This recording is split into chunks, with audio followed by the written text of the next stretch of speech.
take it this way. Don't go, baby, stay with me. Don't go, baby, stay with me. Yeah, I can't take it no more. I can't take it this way.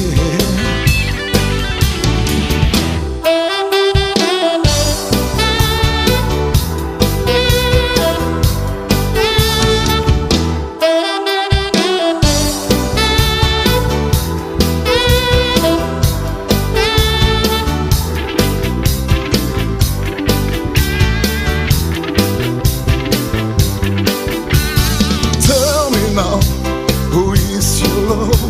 This pain I feel is like a flame. I can't take it no more. I can't take it no more. Don't go, baby, stay with me.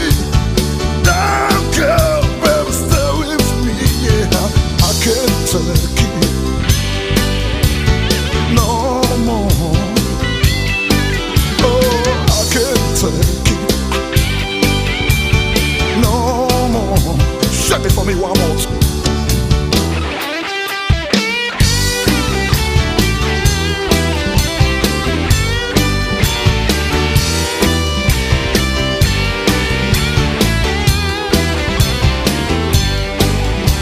I'm on my way.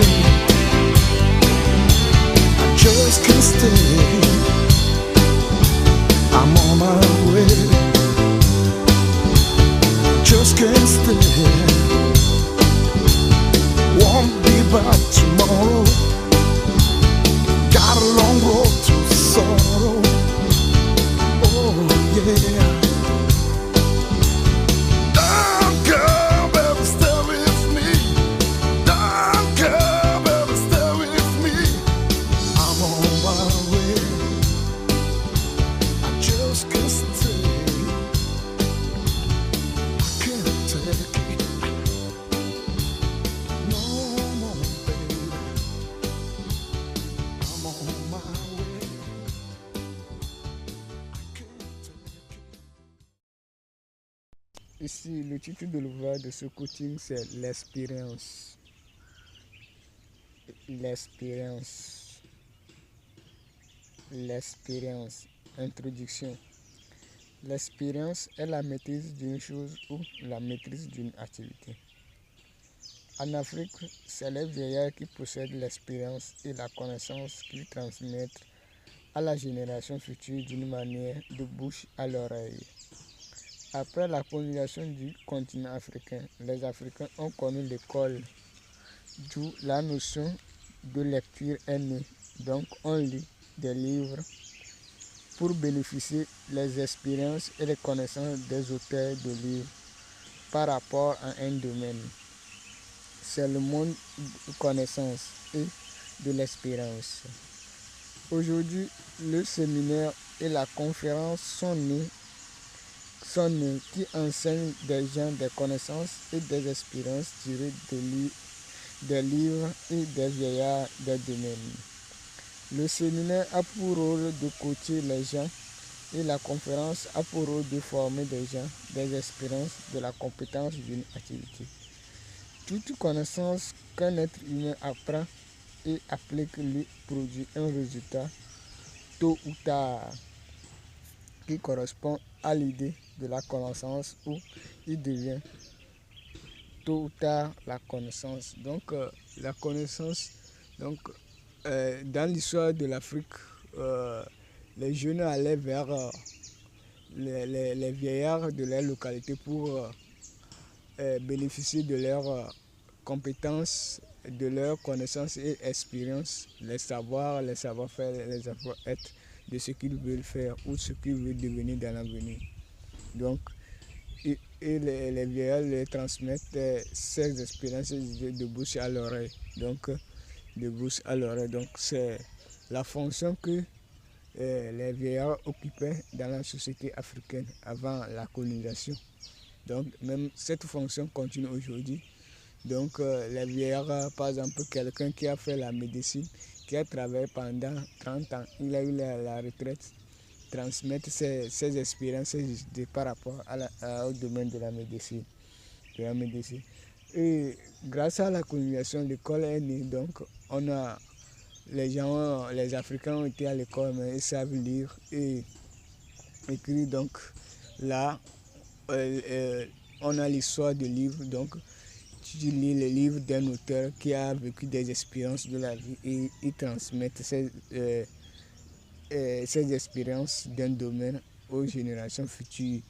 Par exemple, je prends le livre de Napoléon Hill, Réfléchir et devenir riche, Robert Kiyosaki, Le Père riche, le Père pauvre. Donc ce sont des exemples des livres qui contiennent des expériences. Donc on a les auteurs comme Joseph Kizerbo, donc etc. Donc transmettre. Donc selon mon point de vue, la vie devient l'expérience, parce que nous utilisons les expériences des autres pour régler nos problèmes quotidiens, ou nous inspirons des autres pour 1. La réussite.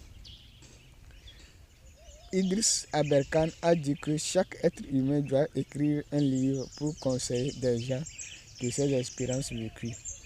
La réussite d'une chose provient d'un ensemble de connaissances de la réalisation de la chose en question. Chaque être humain a vécu des situations qui sont personnelles à lui, qui lui forgent un destin unique, qui peut être une leçon de conduite pour un être humain qui veut réussir dans ce domaine. Même les prophètes témoignent cette vérité dans la Bible, que les chrétiens apprennent et appliquent dans leur quotidien pour vivre la vie du Christ ou une vie chrétienne. Donc, une vie chrétienne. Par exemple,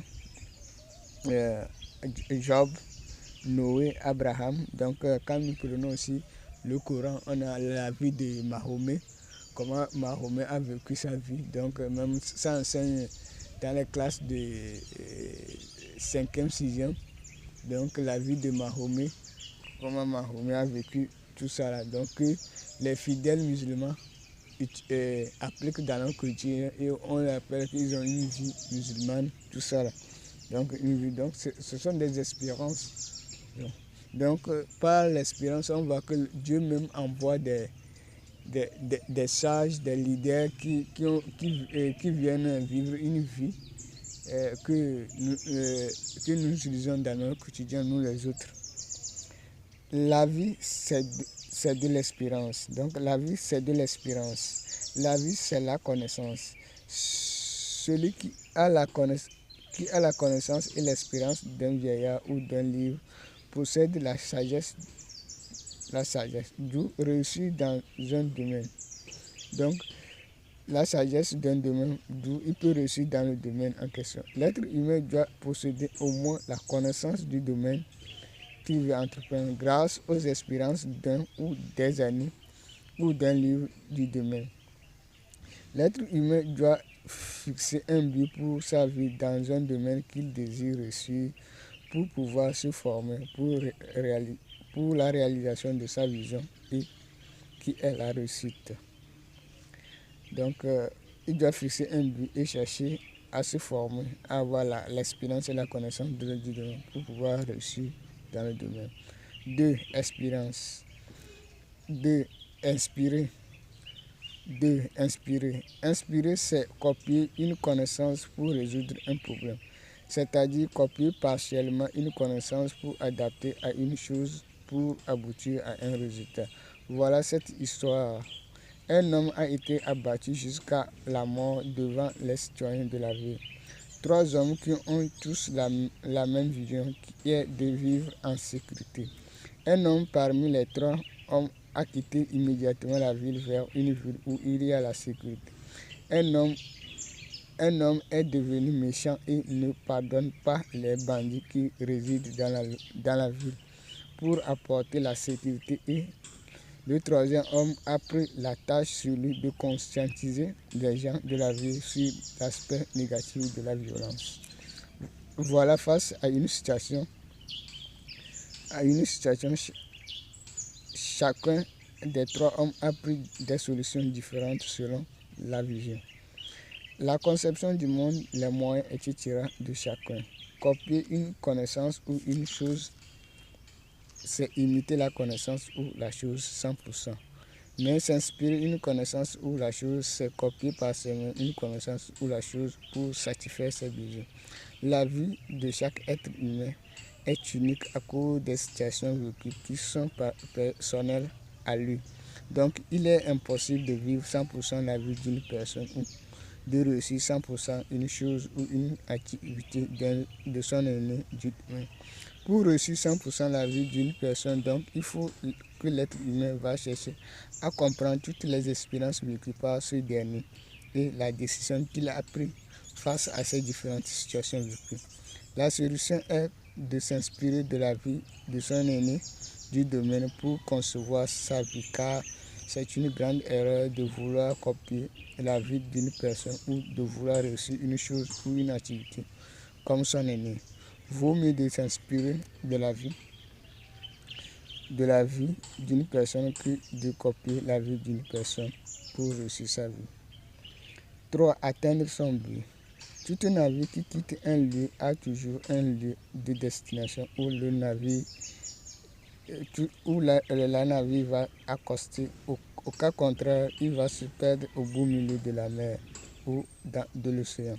Ce sont les propos d'un riche qui a étudié un nombre de riches dans le monde entier et il a compris que chaque riche a un but qu'il cherche à atteindre chaque jour que Dieu fait.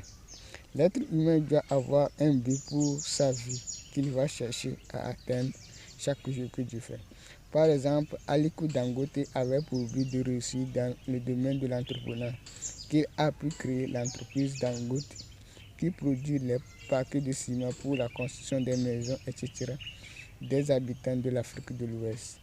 Mark Zuckerberg avait un but, c'est pour cette raison qu'il a étudié l'informatique et il a pu inventer l'application Facebook que nous utilisons aujourd'hui pour effectuer nos services.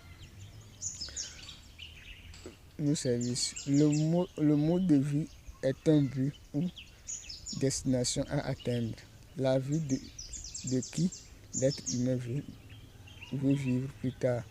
Donc, le mode de vie, c'est une vision à viser aussi. Ou c'est un but. Donc, je veux vivre une vie d'un moyen, une vie d'un riche, une vie de fortune.